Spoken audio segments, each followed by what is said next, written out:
I said just for funsies, I'm gonna go ahead and record. I had a brief look at this earlier. Um, just go through it, maybe read it and see anything that I think about it. Blah blah blah. Miss Pauline needs this. So yeah, so from what I understand, this gunmetal campaign is a thing. You can pay money and win. I assume just reskins of items. There don't really seem to be anything else. To be honest, I'll probably do it. I have money for the first time in a long time, so I think I'll probably go ahead and sign up. From what I understand, it's just basically kind of like smaller achievements, daily achievements, stuff like that you can do over a week, and as a result, you'll earn items. All these sorts of items and medals, and other people can see them. Just more hats, essentially. Hat Simulator TF2. And there's all these different collections of items. Just reskins. It's a bit like, it's what they're kind of trying to do, the Counter-Strike thing. I really feel a lot like they're trying to make this very like CSGO, with all these reskins and, oh wow, look at me, I've got like a shiny thing. And I think he might, I don't know, there's something about unusual weapons maybe? Seem to have this stat clock thing, yeah, an unusual weapon. Oh, okay, so obviously this is what this means here, the whatchamacallit. Am I capturing my mouse? No, I think I am capturing my mouse. Yeah, basically this unusual weapons. That'd be kind of cool. I suppose it's only a matter of time. What can they not make unusual, I suppose? This stack clock looks kind of cool though. As you can see here, it seems to be on the side of guns. Mind you, this is one thing I've noticed is apparently when you press like the interact key, which I'm assuming is F, it makes you do this, and it's unskippable. You can't undo it. So I will just never ever again try and look at anything that anybody has equipped. So that's that. Contracts, weapons, etc. Second part is a lot more in the second part. Okay, so these are community created maps. People are getting paid for these, which is nice, and a bit like the way taunts are apparently coming into it as well now. But this is Borneo. This is actually quite a nice map. I like it. It's we played it in UGC last year. I think it's a good map. I think it's well balanced. Everything. That's not what the last point looks at like the last time I checked. Unless these are old pictures. Anyway, Suijin, I've no idea. That looks absolutely gorgeous though. I must get to play on that when that comes out, or even if I can get hands on a copy of it now. Probably can. Yeah, gorgeous looking map. King of the Hill apparently. Very nice Asian style. Snowplow, played on this a bit as well. This should have been released with the end of the line update, but they reckoned it was too confusing or something. I don't know, just a load of crap thinking. The CP Steel is fine, but Snowplow was hard because there's a train and humans can't understand trains, especially if you haven't been playing TF2 for 4 years. New talents as well. We know this. Choose your weapon. We've brought together the best parts of stealing and murder into one guild for activity. Players have always dropped their quick weapons. Oh yeah, this. Okay, so basically, they've changed it now so that, or they will be changing it, when you drop a weapon, you also drop an ammo pack. So you don't pick up the weapon to grab the ammo pack, so you can't. So all you Sixes players can no longer shoot a rocket at a rocket launcher that's on the ground and then have it fly over to you and pick it up in midair for ammo. Now everybody drops an ammo pack as well, a medium ammo pack, same as a weapon, but you can pick up somebody's weapon. If you're a soldier and you don't have a direct hit, for instance, and you say, oh, that person has a direct hit, I'm going to pick up that weapon, you'll pick it up until the end of that life, which is interesting. I don't know how it's going to work in terms of competitive. I suppose there's no real harm in anyway, but it does allow you to change weapons on the fly, which is something that TF2 has never really let you do before. What I'm really wondering is wrenches with engineers. I wonder how that's going to work. New taunts. This I definitely want. Oh my god, the box trot. Have to get that. Massive MGS fan, so need to get myself a box trot. Also spy main, so more achievements, etc. Yeah, gameplay changes. So yeah, the weapon exchange to pick up. Yeah, you can pick up a weapon now if it's, you know, belongs to the same class as you and change on the fly. I don't know if this is gonna be, if there's a way to disable this in competitive. To be honest, I'd say it will probably stay. At first, anyway, it'll probably be disabled. I don't know, at least in Sixes anyway. God, Sixes players don't let anything happen. New stuff, no. Sixes like everything to stay the same. Though, yeah, the new feature. The weapon exchange pickup I like, but I like the idea, but I don't know how it's gonna work competitive in pubs. Yeah, why not? Fuck it, it's cool. I'd say it'll definitely make things a bit more interesting. So yeah, inspect target. You can essentially, I assume it's just when you press F and you normally see what sort of weapons somebody has or items, you know, hats, whatever. Now you look at your gun, Random damage spread is off by default. That's fine. Auto reload is on by default. That's kind of fine. Various weapon descriptions, yeah. So okay, so class changes. Spy, obviously a huge one. Spy no longer smacks himself in the face while running a revolver, which is actually quite nice because I like to play with view models. I know lots of people say I'm a scrub because I play with view models, but for the knife it's really important. Sapper it's handy. Watch is obviously very important, but the revolver it's not necessary really, but I still like it because fuck. I mean I've spent all that money on that big kill. I mean I need to know that I'm using it and what would be the point.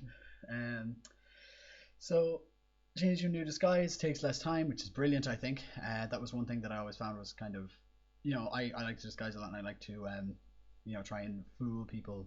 Acting is a big thing, so I like to try and change disguises a lot. Generally if you've been seen, so it's handy. That 0.5 seconds I think is gonna make a huge difference. Pressing reload will also target disguise team. I already had that set to Q on mine, so I can change team. So that doesn't really make a difference to me. While invisible, spy reduces receives 20% less damage from all damage sources, which I think is kind of nice. Don't really know if it was necessary, but yeah, I don't mind that. That's fine with me. While invisible, spy has reduced timer on debuffs. Love this. Fire, ready, milk, bleed. That's just really, really handy because there's so many times where you might a scout will milk you when he's low health, or a sniper will dread you and you kill them anyway, and you just kind of have to stand there especially if you're running the invis watch. So milk bleed decreases the damage penalty on sentry sample spy from -66 to -33%. This I don't know exactly if I understand it right. From what I understand, it's something like decreasing the damage.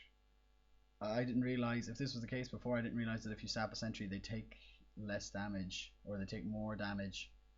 But now it says that it's more effective, so I think they now take more damage when they're sapped. I don't really know. I'll have to look that up. Excuse me. Now, Spicicle. Oh yeah. Oh my god, the Spicicle definitely needed this buff. Change fire immunity for 3 seconds to fire immunity for 1 second. 7 seconds of afterburn immunity.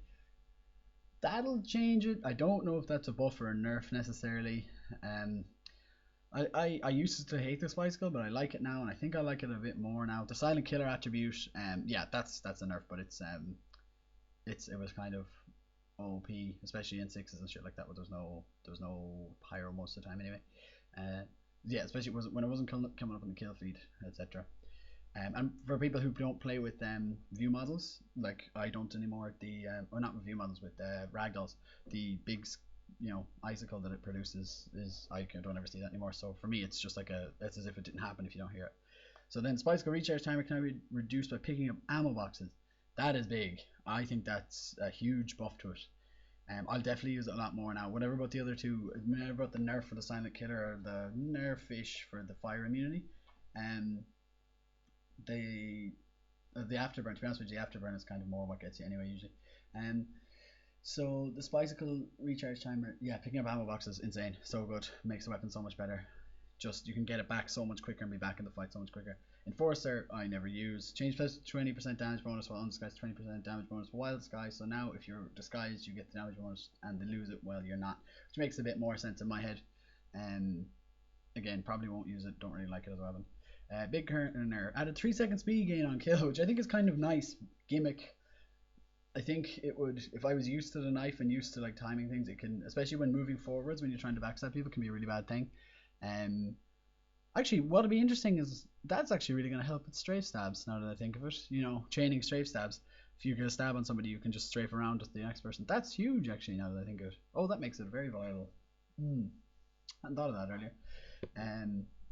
So kunai health penalty reduced. So now you have more health in the kunai, which is grand. It means you actually get a minimum health gain of 75, which is nice because stabbing low health targets just give you barely any difference.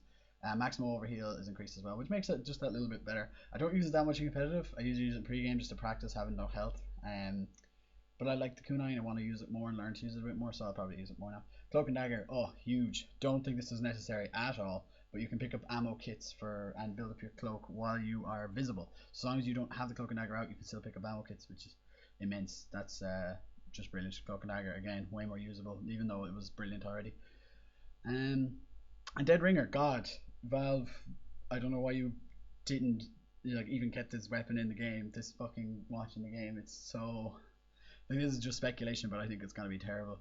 So triggering feign death instantly removes. So basically the way they've changed it now is, previously what happened was if you feign death and you immediately decloaked. At any stage, if you decloaked, you would always lose 30% of your total cloak. Now what happens is, as soon as you feign death, you immediately lose 50%, but it drains much slower. You still stay invisible for the maximum same amount of time, but but the thing is that when you decloak, then you don't lose any more cloak. You don't automatically lose that 30% because you've already lost 50%. It is definitely a nerf, because I think, actually, hold on, let me see this. Okay, so change increased drain rate to a decreased drain rate. So yeah, so now it decreases, so you still get the full 7 seconds essentially. And then decreased cloak regen rate from, so I think, yeah, and then it takes longer to regenerate, so it is a lot harder to, after you've feigned, it's a lot harder to get your cloak back up quickly. I'd say it's probably going to be, you see, generally before it was any two building parts would get you full dead ringer again. I'm going to have to check that and see if that's still the case, because it's a pretty big nerf, I think, and that alone. When feign death is triggered, Spy received the 3-second speed boost, which is going to be a pain in the arse for fucking recording demos, because a lot of the time that speed boost doesn't go away after when you die or whatever while it's on the speed boost. Initial attack that triggers feign death has its damage reduced by 50%. Previously that was 90%, and that was, yeah, a lot better. I don't know, that's not so good. 50%, as I said before in old videos, if you have 10 HP and you're fighting a soldier in close range, there's no point in using the DR. Now the point in using the DR becomes way less. If it's only 50%, then if you have 50 HP and you're fighting a soldier in close range, then there's no point in using the dead ringer. I think these are awful nerfs. I think it makes it almost unusable. And damage resistance on triggering death scales over time. So you start off with 50% for the initial attack, then you'd start off with 65% of damage resistance. So you'll only get 35% of the damage that would hit you. So if you were going to be hit by 100, you'd get 35 damage. Then over 3 seconds, that drops to 20%. And after 3 seconds, you go back to a standard invisibility cloak. So, but remember, the new invisibility cloak is you always have 20% resistance. The way it worked before was that if you went invisible with the dead ringer and you picked up ammo, so you would extend your cloak. That means that once you got to the end of that 7 seconds and you were on your extended part of your cloak, then you would have a normal one. Now, after 3 seconds only, you have a standard cloak. And I think, yeah, again, huge nerfs. 3 seconds after triggering feign death, Spy is under normal visibility, that's what I was saying. And you can no longer pick up ammo for cloak meter. You get 7 seconds maximum unless you're using the Tron J. The dead ringer, before this I was going, wow, all those Spy buffs are pretty cool, and then the dead ringer, I think Valve just want to kill it. I really, like, there's not even a buff. Well, I mean, the only buff there is the 3 second speed boost, and I don't really even think it's that big of a deal. I really don't think it's going to make a huge difference at all. Anyway, there goes the dead ringer. RIP dead ringer. I suppose I'll sell mine or I'll still worth something. So engineer. Construction boosts from multiple sources, new additive instead of multiple. So I think that means that if you've got 10 engineers hitting one building, it you no longer, it's not as fast. You can't hit them all with one hit, I think. Basically, what I understand of engineers, if you're hitting something with your wrench, it will build faster now than it used to while it's building. You can move faster while you're holding your buildings. You can change from your gunslinger to any other wrench without destroying anything but your sentry. If you have a level 3 up and you switch to your gunslinger, your sentry will go, but all the rest of your buildings will stay, which I think is really big. I think it's huge. Repair building, yeah, it costs more to repair buildings now, which I think is grand, because the way that it was with the rescue ranger and everything now, I think it's not. Oops, there we go. With the rescue ranger and everything, you don't necessarily need all that metal and stuff. It's a bit, it was a bit favouring of the engineer when it came to fixing things. So level 2 and level 3 sentries have less resistance from miniguns now as well, which I think is. I don't play engineer, I don't play heavy, I don't really know how big of a deal that is, but I think it'll help offense a lot. And I don't know how much you'll notice it on the engineer side, to be honest. So mini sentries can now be repaired, but mini sentries can now be wrench construction boosted. Mini sentry base build speed decreased. This is good. Mini sentries that are wrench boosted build slightly faster than previously, and mini sentries start at 50 health. That means that you can just shoot them once with the revolver. As soon as they've been put down, you can shoot them once with the revolver, or just stick a zapper on them, and they'll go straight away. So start at 50 and build up to 100 while they're building. I think this is fair enough nerf. I still think they're OP. I think they're more OP now than they were, but Mettle gives some destroyed mini sentries no longer grant any metal. That I don't like, because playing Spy, again, 2 bits of, well, previously before this dead ringer, 2 bits of mini sentry would give you a full dead ringer.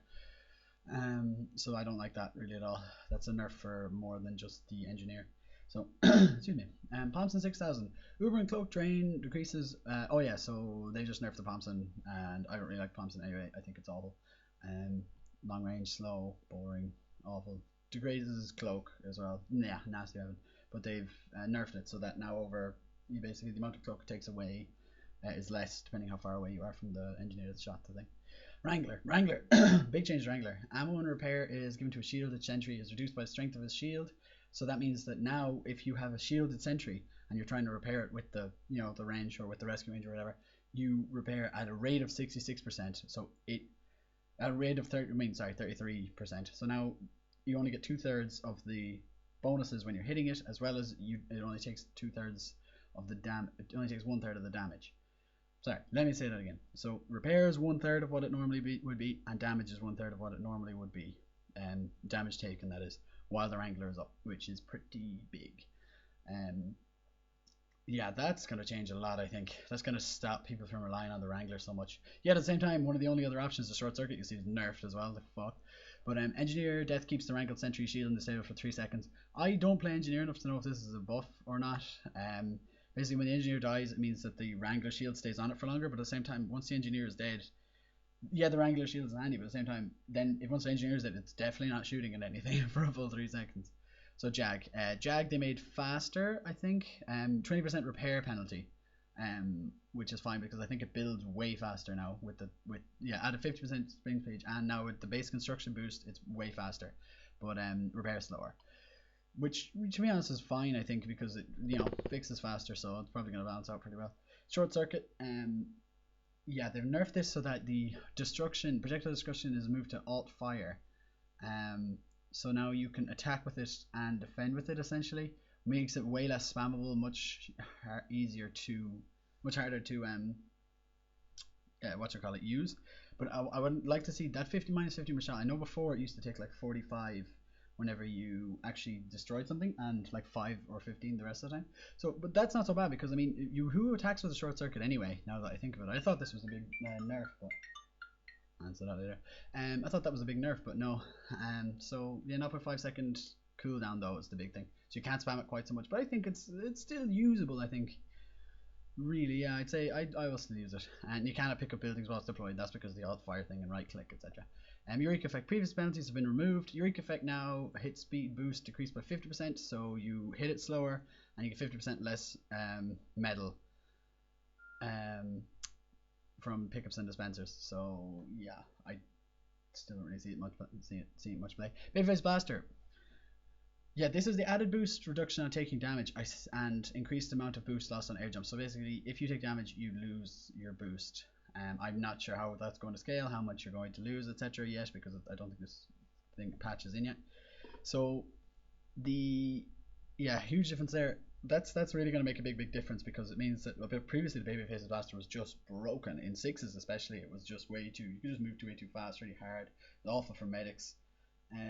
Now I think it's actually good. I think it's usable, and to be honest with you, I'd say they've nerfed it to the point where it won't be used, because whatever about consistency. The one reason the panic attack is an awful weapon is because it's inconsistent. If you can't really get used to the way that it fires or anything like that, because it's pseudo random in terms of how much HP you have affects how fast it fires. If how much HP you have affects how fast you go, in this, I reckon it's going to be kind of hard to use, and it's going to be almost like your movement is slightly randomized if you're in like a fight with lots of people. So I could say it's probably not going to be used much. Shortstop, no longer use secondary ammo, use primary ammo, and now healing and knockback passives are only active when weapons deployed. That's fine, that's a buff in both ways, but I still don't see it really being used. Pretty Boy's Pocket Pistol, RIP Pretty Boy's Pocket Pistol. You take less damage from fire, and you heal when you shoot people with it, but this is only when it's out. I think either that or you actually get it all the time. That'd be different actually. And so yes, you can heal basically by hitting people. Don't know if that's just with the pocket pistol or with all your weapons, and you don't get the 15% health buff. And you can still obviously take fall damage if you have the weapon out. If you don't have the weapon out, you can still take fall damage. Fan of War is a weapon now. Now crits whenever it would normally mini crit, and reduce damage penalty to minus 75%. I don't know how the hell this is going to work. So that's minus 75%. So it does what, a quarter of the damage. So maths 35. Yeah, it's going to do about what, like 12 damage per hit times 3 is going to do about 60 damage per hit after the first one. No, I can't do numbers. Yeah, no, it's still going to only do about the normal damage, but everybody else is going to take everybody else is going to do mini crits as well. Yeah, I don't really see that being used too much. It does mean that fan of war versus fan of war battles are going to be a bit faster, I suppose. Airstrike. Remove clip size penalty. This is a soldier now. Remove clip size penalty. Reduced rage abuse penalty. They have buffed this quite a bit. Apart from the jump blast damage reduction, you actually take more damage now slightly. But still, yeah, you do more damage, have a bigger radius, and yeah, then there's bigger clip size to start with. So I think it's more viable. Yeah, I suppose it could probably be viable. It depends on whether or not the parachute is allowed. And yeah, I don't know though. So it becomes very like the beggar's bazooka in some ways. Just that speed when you've got lots of kills on it. So equalizer escape pan, change the no healing penalty, 90% less healing for medics. Very handy when you're tearing it towards a medic and you're like, please heal me, please heal me, please heal me. And it won't even let you press E and the medic doesn't turn around, then you burn to it. So I'm glad of that. I don't really see I don't really see that as too big of a buff, but it's not game changing. But it's good. It's good. I like it. Black box changed quite a bit. Change plus 15 on health to now plus 20 health on hit. You're going, oh, that's good. Oh no, black box is too powerful. Now change how health on hit works for radius damage. From what I understand, the same way that you would damage somebody more for doing damage, if you know what I mean. Like, you know, if you hit somebody in the radius of your blast, you're only going to do like maybe a quarter of the damage. Same happens for healing. And also you can do a maximum of plus 20 health per rocket. So it doesn't matter how much damage you hit, how much damage you do. I think, yeah, I'm not really sure, to be honest. You're gonna have to test it out. From what I understand, it's either that or it is based on how much damage you do in total, up to a max of 90. Yeah, so yeah, doing 45 damage nets plus 10 health on hit as base damage is 90. So yeah, so you do 90, you get 20. So doing 3 enemies 45 each, total of 135. So yeah, so only 20 health per rocket essentially. So I don't know if it's going to be used as much. I thought it was a good weapon. I didn't really think it was needed to be nerfed. That extra rocket is a huge crutch in all the other rocket launchers. So Liberty Launcher, Valve going, please somebody use the Liberty Launcher. It's definitely somebody's favorite weapon, but now it has 5 rockets. So that's kind of big. Does more damage, I suppose. You can rocket jump with it. I will probably actually give it a go, see what it's like. I still don't know how good it's going to be. But an extra rocket is huge as well. Like I was saying, one fewer rocket in the black box is huge as well. Evidence backup fixed the bug, meaning that you rocket jumps farther, less when it was active. So Demo Man, Tide Turner, self damage no longer decreases charge when charging. Fall damage no longer decreases charge. So basically, if you hurt yourself or if you fall, you don't decrease charge, and you getting charged for longer. Like I remember, like shooting somebody for like 50 damage would stop them dead when they were charging. Now that's reduced to like a third of what it was. Bootlegger and Alibaba's reboots, you move faster and you get more. You get charged on just kills, not just melee kills. You don't get them just on charge kills, you get them on melee kills. So change 25 charge on charge kill to 25 charge. Same with the Cloud of More. Lock and load, yeah. I suppose bye lock and load. I don't get the point of it. Like, what was too powerful is now not even a weapon. Just plus 20% damage against buildings, and the pipes travel a bit further. Versus the standard grenade launcher does the same damage now, has one extra pipe, and the pipes can become rollers. I think it's kind of a no-brainer. I think the lock and load has been kind of killed with that. The Iron Bomber just got buffed. I think it's good. I like the Iron Bomber. Reduced damage penalty on self detonate, so now it does the same damage as it would normally do if the bombs just explode themselves. And the radius penalty is smaller, so that means they do more damage altogether, which is good. Quickie Bomb Launcher, damage now increased based on charge amount when the bomb is fired. So you do more damage if it's more charged, is what I'm getting from that when you fire it. So the longer range stickies do more damage. Again, trying to get people from, I don't know, trying to nerf the Demo Man somehow. Liverpool Caber, yeah, this reduced explosion base damage from 100 to 75. Yeah, that's fair enough, I suppose. It was insane, but from what I understood, I thought it did 200 damage to other people anyway, so that kind of confused me. I don't really know. Because I know you can drop a medic with it, and now it does reduce damage, ramp up bonus for close range attack, and now it's the same as other explosives, so I'll have to test out and see how much damage it can really do. Flare gun, added text, describe the mini crits. Scorch shot is buffed, which is nice. It does more damage, has more knockback on targets that are already burning. It does has bigger blast radius, and it mini crits people when they're already on fire. Detonator similar, gets 100% mini crits, gets a text for that. You get a slightly more of a blast jump when doing it. You get a bigger blast radius. You also get mini crits from the explosions, not just from hitting them directly. But then the damage penalty is minus 25, so that means it does less damage altogether. So it did like 34ish before. Now it does even less, and increases self damage to 50%. So you take more damage from. I'm not sure exactly how much. Vaccinator. This is so, I don't really understand this. Basically, the biggest thing that I've understood from this is that Vaccinator Uber, you can give people multiple bubbles. So if you flash like 2 or 3 people, they'll all just keep that bubble on them for 2.5 seconds, regardless of whether you put the minigun back on them at all. I think that's the biggest one. Vaccinator Uber build now suffers the same penalties as other miniguns. So Vaccinator now builds differently, slower when you've multiple people building on the same person. Decrease the bonus healing a medic receive for properly selecting the right damage resistant type. So basically, you don't get extra build, so it will build slower altogether, I think.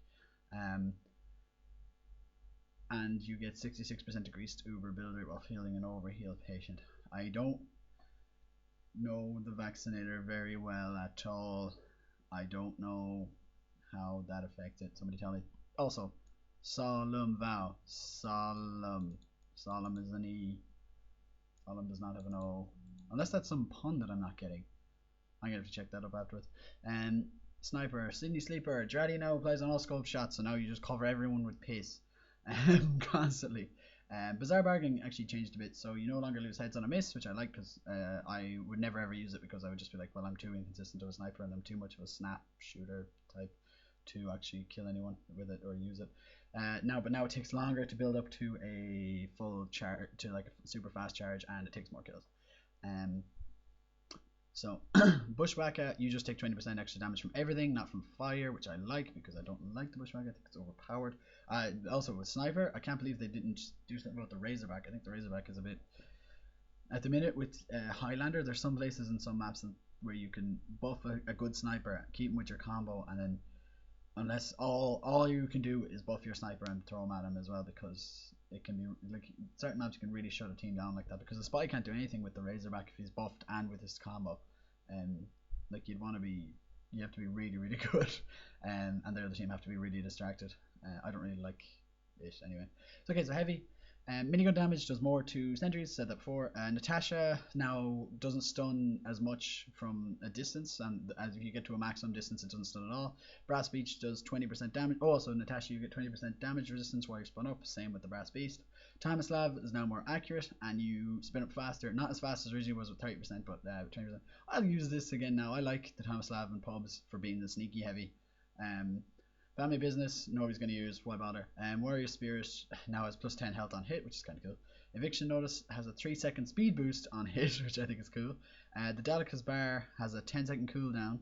Can now overheal up to 400 HP, which is cool because it means it can go up to 400 HP all the time, and you can throw it to heal people. Lunchbox items got description. And the Panic Attack